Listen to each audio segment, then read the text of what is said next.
முன்னொரு காலத்தில் காரநாடு என்ற நாட்டை ஆட்சி செய்து வந்த மன்னன் தான் வீரசேத்திரன்.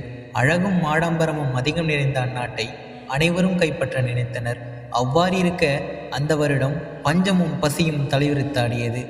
எங்கு பார்த்தாலும் வறட்சியும் காய்ந்த மரங்களும் மட்டுமே காணப்பட்டது. இதனை கண்ட ராஜா வீரசேத்திரன் மிகுந்த மனவருத்தத்திற்கு உள்ளானான். அப்போது அங்கு வந்த ராஜமுனிவர் ஒரு ஆலோசனை வழங்கினார். வாருங்கள் ராஜமுனிவரே, அமருங்கள். ராஜா வீரசேத்திராவிற்கு என் வணக்கங்கள். பார்த்தீர்களா ராஜமுனிவரே, எங்கு பார்த்தாலும் என் மக்கள் தவிக்கின்றனர். பஞ்சத்தாலும் பசியாலும் அவர்களின் மனவேதனையை நான் இவ்வாறு போக்குவேன். நீங்கள் தான் ஏதேனும் ஒரு வழி இருந்தால் கூற வேண்டும். அப்படி என்று ராஜா வீரசேத்திரன் ராஜமுனிவரிடம் ஆலோசனை கேட்டான். அரசே, 150 ஆண்டுகளுக்கு முன்னால் காரநாட்டை ஆட்சி செய்து வந்த மன்னன் தான் அதிரசேத்திரன். அவரின் இரு புதல்வர்கள் தான் ருத்திரசேத்திரன் மற்றும் தீரசேத்திரன். அதாவது உங்கள் தந்தை மற்றும் தந்தை சகோதரன் இருவரும் ஒட்டி பிறந்த இரட்டையர்கள். இருப்பினும் ருத்திரசேத்திரனை விட தீரசேத்திரன் மிகுந்த பலசாலியாகவும் புத்திசாலியாகவும் திகழ்ந்தான். அதுவரை ஒற்றுமையாக இருந்த இரட்டையர்களுக்கு இடையே ஒரு வேற்றுமை வந்தது. அதிரசேத்திரனின் இறப்பிற்கு பிறகு யார் அடுத்த அரியணையை அலங்கரிக்கப் போகிறார் என்ற போட்டிதான் அது. அதில் ஒரு நிபந்தனையும் விதிக்கப்பட்டது. ஒரே உருவ ஒற்றுமை கொண்ட இரட்டையர்கள் ஒன்றாக ஆட்சி செய்யக்கூடாது. அவ்வாறு செய்தால் யார் மன்னன் யார் சகோதரன் என்ற குழப்பம் ஏற்படலாம் என்ற காரணத்தினால் அப்போட்டியில் வெற்றி பெற்றவர் அரியணையை அலங்கரிப்பர், தோல்வியுற்றவர் வாழ்க்கை முழுவதும் வனவாசம் செல்வர் என்று நிபந்தனை விதிக்கப்பட்டிருந்தது. இதனை ஏற்று இருவரும் மோதிக்கொண்டனர். இதில் உங்களது தந்தை தீரசேத்திரன் வெற்றி பெற்று அரியணையை அலங்கரித்தார். அதே சமயம் ருத்திரசேத்திரன் தோல்வியுற்று மக்களிடையே பல அவமானங்களையும் பல விமர்சனங்களையும் பெற்று வனவாசம் சென்று வனத்தை அலங்கரித்தான். வீரசேத்திரன் கொடை உள்ளம் கொண்ட ஒரு சிறந்த மன்னன். நல்லதொரு ஆட்சியை புரிந்தான். கல்வி, செல்வம், அன்பு, மகிழ்ச்சி என்று நல்லதொரு ஆட்சியை வழங்கினான்.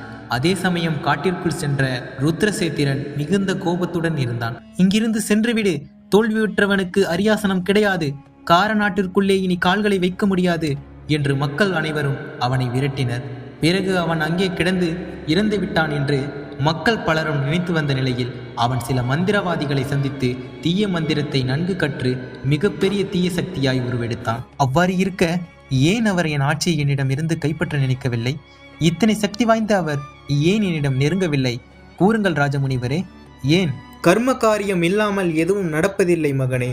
அவன் தன் அவமானத்திற்கு நிச்சயம் பழி தீர்ப்பேன் என்று சபதம் ஏற்றுள்ளான். அதனால் அவன் அழியாவரம், அதாவது சாகாவரம் பெற்று நிச்சயம் நாடு திரும்புவான். அப்படியென்றால் அத்தனை சக்தி வாய்ந்த ஒருவனை நான் எவ்வாறு எதிர்கொள்வேன் ராஜமுனிவரே? ஒரு பக்கம் என் மக்கள் பசியாலும் பஞ்சத்தாலும் அவதிப்படுகின்றனர், மறுபக்கம் என் தந்தையின் சகோதரன், அதுவும் அழியாவரம் பெற்ற ஒருவன். இதனை நான் எவ்வாறு எதிர்கொள்வேன் ராஜமுனிவரே? எனக்கு ஒரு வழி கூறுங்கள். கவலை கொள்ளாதே மகனே, அனைத்திற்கும் ஒரு தீர்வு நிச்சயம் உள்ளது. என்ன தீர்வு ராஜமுனிவரே? தாமதிக்காமல் கூறுங்கள் என்று வீரசேத்திரன் ராஜமுனிவரிடம் கேட்டான். காரநாட்டை சுற்றியுள்ள காட்டில் ஒரு குகை உள்ளது. அந்த குகையில் ஒரு வாள் ஒன்று உள்ளது. அது சாதாரண வாள் அல்ல, மிகுந்த சக்தி வாய்ந்த மந்திர வாள். அதனை பயன்படுத்தி கடவுளை கூட எதிர்க்க முடியும். நீ அதனை காட்டிற்குள் சென்று தேடி கண்டுபிடித்து ருத்ரசேத்திரனை அழித்துவிடு. அவ்வாறு செய்தால் மக்கள் இந்த பஞ்சத்திலிருந்தும் பசியிலிருந்தும் மீண்டு விடுவனர். ஆனால் அது அவ்வளவு எளிதல்ல மகனே. அந்த வாளை பாதுகாக்க அவந்திகா என்ற தேவதை உள்ளது. அவள் கேட்கும் 3 கேள்விகளுக்கு நீ சரியான பதிலளித்து விட்டாய் என்றால் அவள் உன்னை அந்த குகையில் அனுமதிப்பாள், இல்லையேல் மரணத்தை அளிப்பாள் என்று ராஜமுனிவர் வீரசேத்திரனிடம் ஆலோசனை வழங்கினார். இதனை ஏற்று ராஜா காட்டிற்குள் செல்லத் தொடங்கினார். ராஜமுனிவர் கூறிய குகை இதுவாகத்தான் இருக்க வேண்டும் என்று குகைக்குள் செல்ல தொடங்கும் முன் அவந்திகா அங்கே தோன்றினார். அங்கே எனில், யார் நீ? நான் வீரசேத்திரன், இந்த காரநாட்டை ஆட்சி செய்யும் மன்னன். மன்னனா? சரி, அப்படியென்றால் நான் கேட்கும் 3 கேள்விகளுக்கு சரியான விடையை அளித்துவிட்டு உள்ளே செல் என அவந்திகா வீரசேத்திரனிடம் 3 கேள்வியை கேட்கத் தொடங்கினார். 3 கேள்விகளுக்கும் சரியான பதிலளித்து வீரசேத்திரன் குகைக்குள் சென்று அந்த வாளை கைப்பற்றினான். பிறகு வாளை எடுத்துக்கொண்டு ருத்ரசேத்திரனிடம் வந்தடைந்தான். வந்து விட்டாயா அன்பு மகனே? உன் தந்தையை காண இவ்வளவு காலம் தேவைப்பட்டதா? ஆம் இளந்தந்தையே, நீண்ட காலம் ஆகிவிட்டது. நான் உங்களுக்கு ஒரு பரிசு ஒன்றையும் கூட கொண்டு வந்திருக்கிறேன். அது உங்கள் மரணம். மரணமா? என் அன்பு மகனே, அந்த மந்திரவாள் தானே கொண்டு வந்திருக்கிறாய்? சரிதானே? அது மந்திரவாள் தான் என்று உங்களுக்கு எப்படி தெரியும் என அதிர்ச்சியில் உறைந்து நின்றான் வீரசேத்திரன். நன்றாக என்னை பார் அன்பு மகனே என கூறிவிட்டு தன் உருவத்தை ராஜமுனிவராக மாற்றினார் ருத்திரசேத்திரன். ராஜமுனிவரா? நீங்கள் தான் ராஜமுனிவர் என்றால் ஏன் அந்த வாளை நீங்கள் எடுக்கவில்லை? இத்தனை விஷயங்கள் தெரிந்த நீங்கள் ஏன் அதை எடுக்கவில்லை? கூறுகிறேன் கேள் மகனே, காரநாட்டின் வெளிவராத ரகசியங்களில் ஒன்றுதான் அது.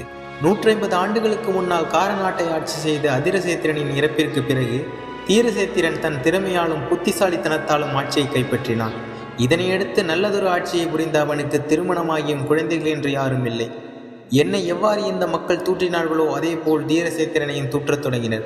தன் அடுத்த தலைமுறைக்கு மன்னன் என்று சொல்லிக்கொள்ள யாரும் இல்லையே என்ற எண்ணம் அவனை வாட்டத் தொடங்கியது.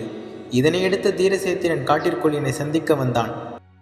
தமையனே ருத்ரசேத்திரா, வா தீரசேத்திரா, நன்றாக உள்ளாயா? இது என் மனைவி யசோதை, அது என் மகன்கள், இன்னும் பெயர் சூட்டவில்லை. நம்மை போல் ஒட்டி பிறந்த இரட்டையர்கள். நீதான் பெயர் சூட்ட வேண்டும்.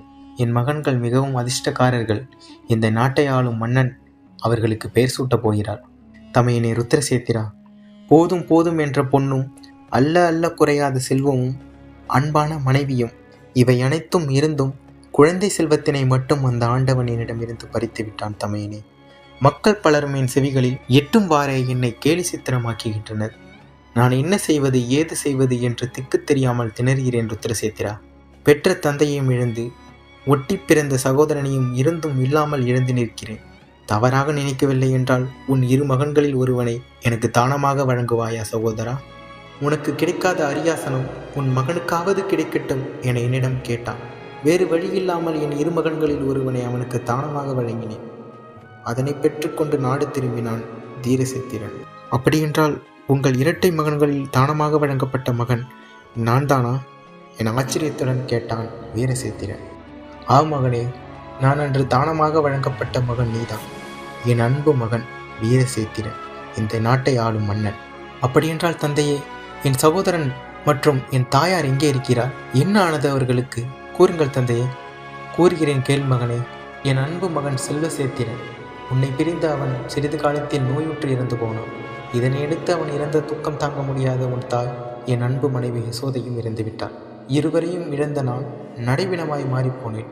இதற்கெல்லாம் காரணம் இந்த மக்கள் இட்ட நிபந்தனைகள் மட்டுமே என்ற கோபம் எனக்குள் தீயாய் இருந்தது. சில மந்திரவாதிகள் காப்பாற்றி எனக்கு மந்திர தந்திரங்களை கற்றுக் கொடுத்தனர். பிறகு அழியாவரம் பெற்று உருவத்தை மாற்றி ராஜமுனிவராக உன்னுடன் இருந்து உனக்கு வழிகாட்டியாக திகழ்கிறேன். இத்தனை விஷயங்கள் தெரிந்த நீங்கள் ஏன் அந்த மந்திரவாளை எடுக்கவில்லை தந்தை? என் அன்பு மகனே, அந்த மந்திரவாள் தீய எண்ணம் தீய சக்தி கொண்ட ஒருவனை ஏற்காது. அவந்திகா கேட்ட 3 கேள்விகள் ஞாபகம் உள்ளதா? ஆம், நன்றாக ஞாபகம் உள்ளது தந்தையே. அவள் என்னிடம் கேட்ட 3 கேள்விகள். இந்த வாள் உனக்கு எதற்கு வேண்டும்? பழிக்காகவா இல்லை பஞ்சத்திற்காகவா? பகைக்காகவா இல்லை மக்களுக்காகவா?